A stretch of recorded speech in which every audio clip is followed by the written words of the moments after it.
Boa noite a todos, os colegas e o professor. Eu sou o Jonathan e junto com a Tainara e com a Viviane a gente vai dar início aqui ao nosso trabalho que vai focar na vida e em algumas obras do arquiteto Mies van der Rohe. Ludwig Mies van der Rohe ele nasceu na Alemanha em 1886 e já aos 14 anos de idade ele começou a trabalhar com seu pai, se envolvendo na oficina de esculturas em pedra. Em 1905, ele se mudou para a Alemanha para colaborar com Bruno Pohl e Peter Behrens, que são arquitetos e designers alemães, e foi onde ele conheceu Walter Gropius e Le Corbusier, que também são arquitetos e fundadores da Bauhaus. O encontro com esses arquitetos guiou o Van der Rohe ao uso de técnicas estruturais avançadas e também na pureza dos desenhos das suas futuras obras. Então, em 1912, ele acabou abrindo seu próprio escritório de arquitetura. Mies van der Rohe foi pioneiro da arquitetura moderna, ao lado de Corbusier, Walter Gropius e Frank Lloyd Wright, que a gente já viu em trabalhos anteriores, e ajudou a criar um estilo de arquitetura característico do século XX, com muita luz e simplicidade, aço industrial e vidro temperado, além de espaços abertos e sem obstáculos, que são características da arquitetura que a gente vê até hoje. Mies van der Rohe foi professor da Bauhaus e um dos criadores do que ficou conhecido como estilo internacional. Ele deixou a marca na arquitetura que prima pelo racionalismo, pela utilização de uma geometria clara e pela sofisticação. Os seus edifícios, na sua maturidade criativa, fazem uso de materiais modernos, como já citei antes, que são o aço industrial e o vidro temperado para definir tanto os espaços internos quanto a aparência dos exteriores das suas obras. Ele conseguiu conceber espaços sóbrios, mas que transmitem uma determinada concepção de elegância e cosmopolitismo. Também é famoso por várias frases, como menos é mais e Deus está nos detalhes. O Mies van der Rohe procurou sempre uma abordagem racional que pudesse guiar, na verdade, o processo de projeto arquitetônico. Sua concepção dos espaços arquitetônicos envolvia uma profunda depuração da forma, voltada sempre às necessidades impostas pelo lugar, segundo o preceito do minimalismo. Pavilhão de Barcelona.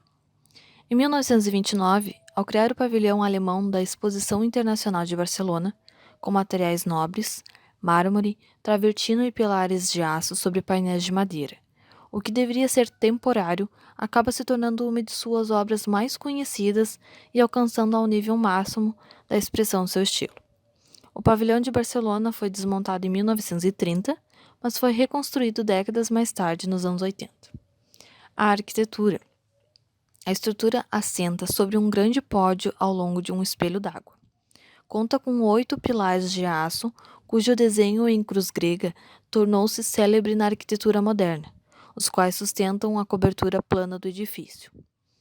Como elementos de vedação, verifica-se o uso de cortinas de vidro delimitando os espaços internos e externos e divisórias baixas de alvenaria no interior. No geral, o edifício caracteriza-se pela presença de planos perpendiculares que constroem um espaço tridimensional, a partir de uma configuração volumétrica de formas depuradas, considerada simples e refinada. Tal raciocínio projetual é eventualmente apontado como minimalista, sendo uma referência importante para a arquitetura pós-moderna. O pavilhão, desta forma, pode ser entendido como uma das mais perfeitas expressões do pensamento Mies van der Rohe. Resumindo, em uma célebre frase: menos é mais.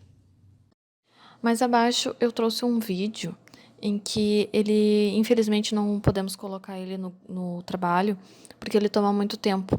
Mas eu achei interessante trazer para os colegas, caso queiram conhecer mais sobre a obra e sobre o arquiteto. Fiquem à vontade, achei que bem interessante para a gente compartilhar. Aqui nós podemos ver algumas imagens. As paredes elas foram formadas com placas finas de pedra semi-preciosa luminosa, de mármore polido verde para ônix dourada. Segundo o relato do influente Filippo Johnson, elas não limitavam fisicamente o espaço, mas sim sugeriam um movimento fluido, e não dividiam, elas conectavam, trazendo o interior para o exterior e continuando para além da linha da cobertura do jardim. Enquanto as colunas forneciam uma espécie de grade cartesiana, de pontos que amarravam o telhado. As paredes elas foram posicionadas livremente. No pátio, conforme a imagem da direita, há uma escultura de bronze de braços no ar, em um gesto que poderia dar uma sensação de dança ou de uma expressão de dor, refletida na piscina. Com as paredes assimétricas, a pedra de luxo, a luz brilhante, o pódio em que a edificação foi assentada. O pavilhão ele foi ao mesmo tempo uma edificação hipermodernista e uma ruína clássica. Aqui a gente consegue trazer então a planta baixa da edificação, demonstrando que o ambiente é livre, conforme foi dito a construção das paredes. Temos as fachadas, temos uma maquete que demonstra quando a gente retira a estrutura superior, mostrando como que o ambiente fica dentro, que fica livre, né? Conforme foi dito a formação das paredes. Temos a implantação do entorno da edificação, que tem bastante vegetação, que essa era a ideia, trazer o interior para o exterior, com uma paisagem apropriada para a situação. Aqui nesse slide eu achei interessante trazer a edificação em forma colorida. Foi um projeto virtual do pavilhão que foi feito. Eu achei interessante trazer aqui para o pessoal ver. Nós temos aqui a parte que foi criado um quarto, da onde que ela ficou posicionada. E depois mais ali em cima os pilares da montagem dos vidros. E a parte de fora, que é onde aparece a estátua, que tem a piscina aquela. Então, eu achei interessante trazer isso, porque quando a gente vê em planta baixa, a gente às vezes não consegue fazer a identificação disso, né? Apesar de eu ter mostrado no slide anterior a maquete, que é exatamente a mesma coisa da maquete do outro slide, é essa daqui. Só que aqui ela tem cores, então tu dá a vivacidade do que tu quer representar e poder imaginar como que realmente é a edificação, além das fotos, é claro, que são coloridas, mas uma maquete sempre dá um up, assim, quando a gente quer explicar como que foi criado uma edificação, seja ela qual for, né? Achei interessante esse passeio virtual que eles chamam. A cadeira Barcelona, como forma de promover o desenho integral do espaço, segundo uma determinada intenção do projeto bastante rígida. Mies van der Rohe desenhou também aquela que ficou conhecida como a cadeira de Barcelona, para compor os ambientes deste pavilhão, a qual também é considerada um marco do desenvolvimento do design moderno. Ela é composta por duas peças, o encosto e o apoio aos pés. Tal cadeira é produzida e comercializada até os dias atuais. Duas dessas cadeiras foram utilizadas como um trono para os monarcas espanhóis durante a visita à exposição. A cadeira de Barcelona, de Mies van der Rohe, foi desenvolvida exclusivamente em 1929. Ele não só projetou o pavilhão alemão, como também a mobília do espaço. Mais tarde, por conta do enorme sucesso da poltrona, surgiram a coleção Barcelona, agora com puffs, poltrona, mesa e outros. A inspiração para a criação da cadeira Barcelona foi idealizar uma poltrona que remetesse ao conforto da realeza, tendo como das principais características a elegância monumental, algo que marcasse presença e importância, mas levando em consideração o extremo conforto e, é claro, a simplicidade da solução. O conforto das cadeiras de Mies van der Rohe se deve ao fato do aço ser flexível ao peso do ocupante, ajustando-se e moldando-se ao corpo de quem ali se senta. O acabamento da cadeira Barcelona pode ser encontrado na versão em couro ecológico ou natural, com a opção de várias cores, como preto, marrom, bege, branco, azul, vermelho, entre outras. Sempre prezando pela excelência em cada detalhe, pela beleza das formas e pelas precisões das proporções. Mies van der Rohe conjugava tudo isso com o uso de materiais modernos, para conseguir um efeito único de simplicidade que transmite extrema elegância e imponência. O resultado de suas equações criativas, onde o menos é sempre mais, foi uma das cadeiras mais imitadas no mundo e com certeza também uma das mais belas e confortáveis que se pode sentar. Bom, agora nós vamos falar um pouquinho sobre a residência Franz Werth, que teve sua passagem pitoresca de sua história entre os anos de 1946 a 1951, durante o projeto e edificação da casa da doutora Edith. A casa é um gentil ornamento da espontaneidade da natureza. O volume envidraçado, como a gente pode ver nas imagens ao lado, toma partido da integração com a paisagem, indo ao encontro do conceito de Mies e que apresenta uma bela relação entre a casa e a natureza. A residência parece flutuar em estacas.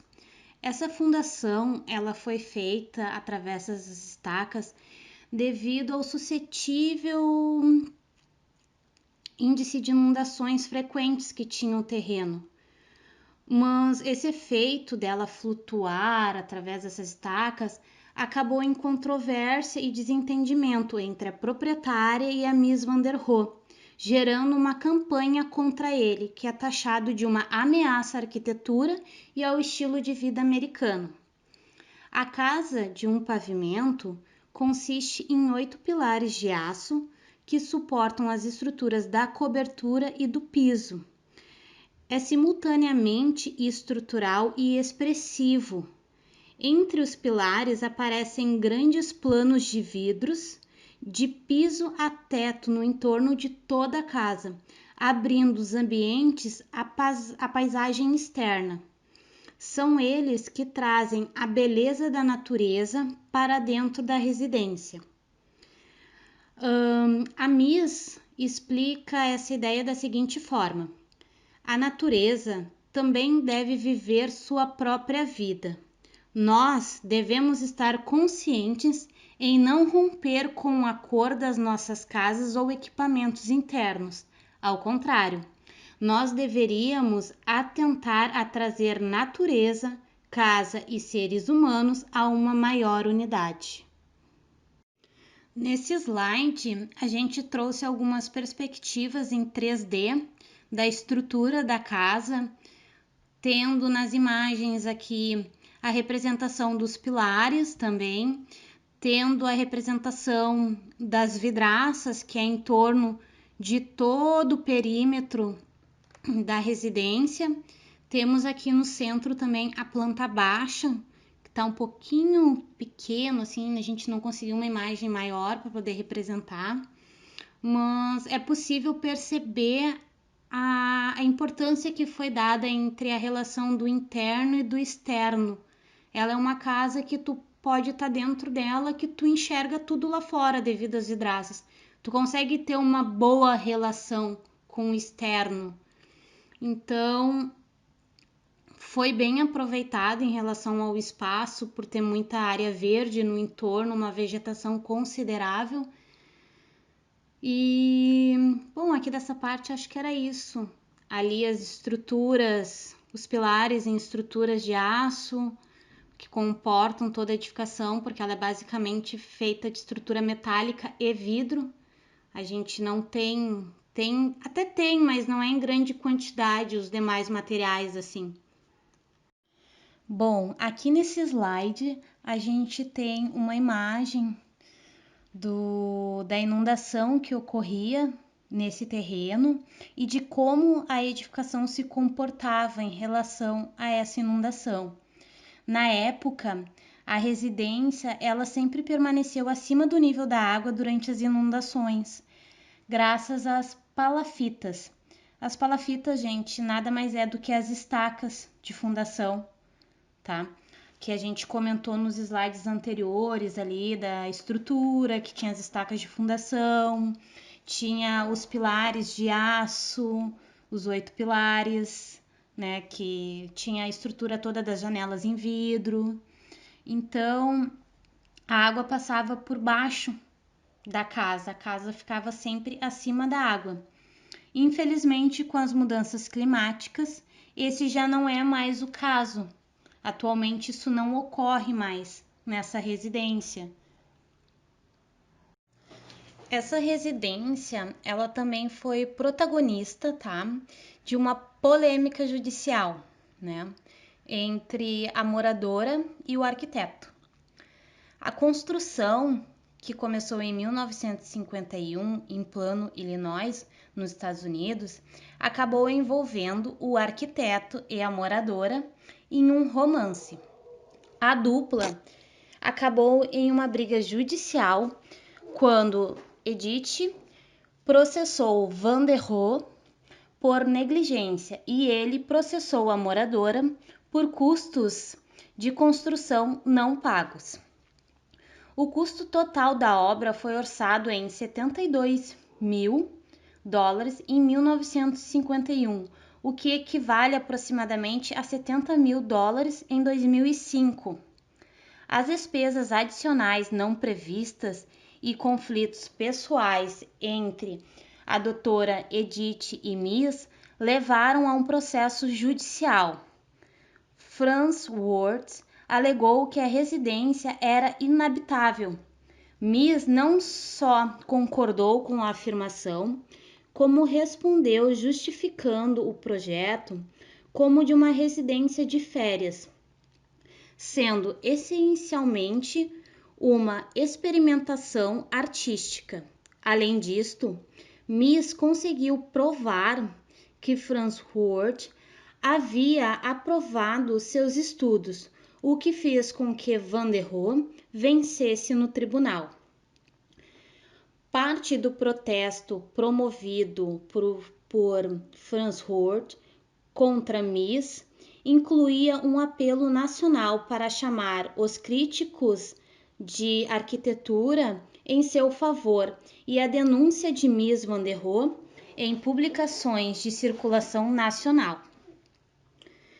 Frank aproveitou-se da situação para denunciar a casa, o arquiteto e o International Style como um todo, alegando que os modernistas estavam próximos dos comunistas em sua visão mecânica das necessidades humanas e eram defensores de um minimalismo conformista em todas as coisas.